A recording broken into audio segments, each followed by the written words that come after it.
I'm in the process of filming phase 4 of Super Drifter. I am including the suppressor from Buckrail, their UNF 120th.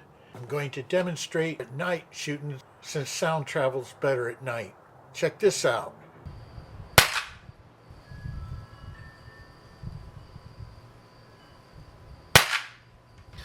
Here's with the Buckrail.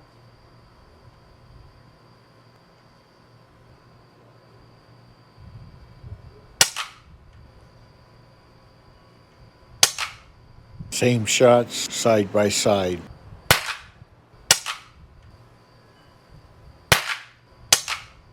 Most of the noise you heard when the suppressor was going was the pellet going through the cardboard and into the wood.